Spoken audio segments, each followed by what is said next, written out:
தேவன் அன்பாகவே இருக்கிறார். தேவன் அன்பாக இல்லை, அன்பாகவே இருக்கிறார். நான் சொல்லுகிறேன், தேவன் உங்கள் மேலே அன்பாகவே இருக்கிறார். மனிதன் எந்தவித காரியத்துக்கும் அடிமைப்பட்டு கிடக்க வேண்டும் என்று தேவனால் உருவாக்கப்பட்டவன் அல்ல. நம் ஒவ்வொருவரையும் கர்த்தர் ஒளிமயமான எதிர்காலத்திற்கென்று, நல்ல வாழ்க்கைக்கென்று அழைத்திருக்கிறார் என்பதை ஒருபோதும் மறவாதிருங்கள்.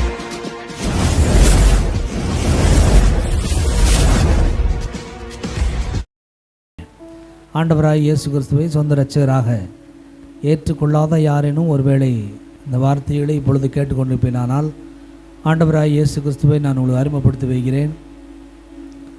ஆண்டவராய் இயேசு கிறிஸ்து நல்லவரும் நன்மை செய்கிறவருமாக இருக்கிறார் என்று வேதம் சொல்கிறது.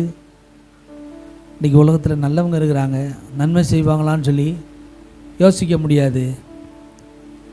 தங்களுடைய தகுதிக்கு மிஞ்சி அவர்கள் எந்த நன்மையும் உங்களுக்கு செய்யவும் முடியாது. ஆனால் கர்த்தரை குறித்து வேதம் சொல்லுகிறது, அவர் நல்லவரும் நன்மை செய்கிறவருமாக இருக்கிறார். விசேஷமாக பாவ மன்னிப்பு என்கிற மகா பெரிய நன்மை, இந்த மனிதன் கொடுக்க முடியாத ஒரு பெரிய நன்மையை அவர் கொடுக்கும்படி ஆவலாக இருக்கிறார். ஆகவே அவர் நல்லவர், அவர் கிருபை என்றும் உள்ளது. மன்னிப்பை வழங்குவதற்கு, பாவ மன்னிப்பை கொடுப்பதற்கு, பரிசுத்தமாக்குவதற்கு, நீதிமானாய் மாற்றுவதற்கு, அவருடைய பிள்ளையாய் மாற்றுவதற்கு அவர் கிருபை என்றென்றும் உள்ளது என்று வேதம் சொல்லுகிறது. ஆகவே இந்த இயேசு கிறிஸ்து உங்களுக்கு வேண்டுமானால், இயேசுவே நீர் என் உள்ளத்துக்குள் வாரும், உம்மை ஆண்டவராக இரட்சகராக நான் ஏற்றுக்கொள்கிறேன் என்று ஒரு விசை அவருக்கு நீங்கள் அழைப்பு கொடுக்க வேண்டும். அழைப்பின் பேரிலே அவர் உள்ளே வந்து உங்களுடைய நல்வாழ்வை அவர் ஆரம்பிக்க இருக்கிறார்.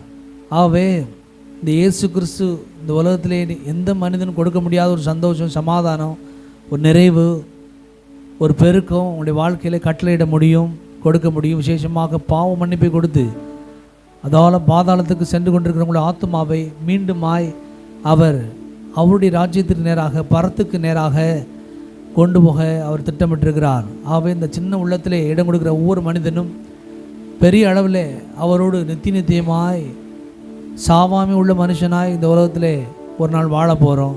அது மாத்திரமல்ல, இந்த பூமியில் அவரோடு வாழ்கிற வாழ்க்கை ஒரு அற்புதமான ஒரு வாழ்க்கை, ஜெயத்தின் வாழ்க்கை, எல்லாவற்றையும் மேற்கொள்கிற ஒரு வாழ்க்கையாக இந்த வாழ்க்கை இருக்கும். ஆகவே இயேசுவை ஏற்றுக்கொள்ளாதவங்க இயேசுவின் உள்ளத்துக்குள் வாருன்னு கூப்பிடுங்க.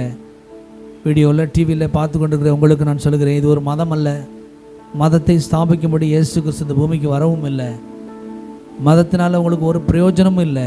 இயேசுவினாலே உங்களுக்கு நிறைய லாபம் உண்டு. பாவ மன்னிப்பு, சுகம், பலன், ஆரோக்கியம், நீடிய வாழ்வு, எல்லா நன்மைகளும் இந்த இயேசுக்குள்ளே இருக்கிறது. இந்த இயேசு உங்கள் அருகிலே நின்று கொண்டிருக்கிறார்.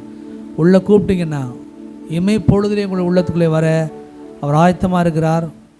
இயேசுவை ஏற்றுக்கொண்டவங்க நம்ம ஆராதிக்கிற தேவன் எப்படிப்பட்டவர் என்பதை எண்ணி பார்க்கணும். ஒவ்வொரு நாளும் எண்ணி பார்க்கணும். எவ்வளோ பெரிய ரட்சிப்பை எனக்கு கொடுத்துருக்கிறார் என்பதை எண்ணி பார்த்து அவருக்கு ஸ்தோத்திரத்தை நீங்கள் செலுத்த வேண்டும். கர்த்தர் இந்த வருடத்தில் மாத்திரம் இல்லை, வாக்குத்தத்தங்களை நம்ம எடுத்துக்கொள்கிறதுல இருக்குது பாருங்கள்.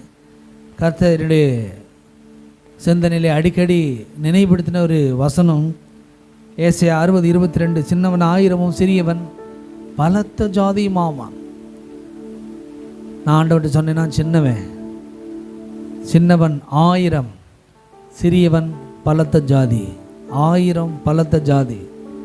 ஆகவே குடும்பத்திலே சிறியவர்களாக இருக்கிற உங்களை 1000 பெருக பண்ணும்படி ஞானத்திலே, சுகத்திலே, பலத்திலே, ஆரோக்கியத்திலே, நீடிய வாழ்விலே, சகல விதமான கிருபைகளிலே 1000 பெருக பண்ணும்படி கர்த்தர் உங்களுக்கு வாக்கு கொடுக்கிறார். சின்னவன் 1000 சிறியவன் பலத்த ஜாதியுமாவான். பலத்த ஜாதியுமாவான். அசைக்க முடியாத ஒரு மனுஷனாவான். ஜாதின்னு சொன்ன மாத்திரத்தில் இந்த உலக மனுஷன் வச்சிருக்கிற அந்த ஜாதிகளை பற்றி நம்ம பேசலை. தேவ ஜாதி, ஜீவனுள்ள தேவனுடைய ஜாதி, அதை பற்றி பேசிகிட்டு இருக்கிறோம் பாருங்க. அவருக்கு இந்த உலகத்தில் வச்சுருக்கிற எந்த ஜாதியை பற்றி அவருக்கு எந்த அக்கறை இல்லை. அவர் ஜாதியுடைய தலைவரும் கிடையாது. தேவ ஜாதி, தேவனுடைய பிள்ளைகள், அவரை ஏற்றுக்கொண்ட பிள்ளைகளுடைய ஒரு கூட்டத்தை பற்றி பேசிகிட்டு இருக்கிறாரு. அவர்கள் எப்படி இருப்பாங்களாம்? சிறியவன் பலத்த ஜாதி மாவான் என்று எழுதப்பட்டிருக்கிறது. ஆவை விசுவாசியுங்கள். இந்த வருடத்தில் கர்த்தர் நம்மை பெருகச் செய்கிற கர்த்தர். இந்த வருடம் பெருக்கத்தின் ஆண்டு. ஞானத்தில் பெருக்கம், சுகத்திலே பெருக்கம், ஆரோக்கியத்திலே பெருக்கம், நீடிய வாழ்விலே பெருக்கம், இதுவரை நடக்காத சில காரியங்களிலே அற்புதமான ஒரு மாற்றங்களை காணப்போகிறீங்க. புதிய புதிய காரியங்களை, புதிய புதிய வெளிப்படுத்தல்களை, புதிய புதிய ஆலோசனைகளை கர்த்தர் கொடுத்து உங்களை பெருகச் செய்ய வல்லவராயிருக்கிறார். ஹல்லேலூயா.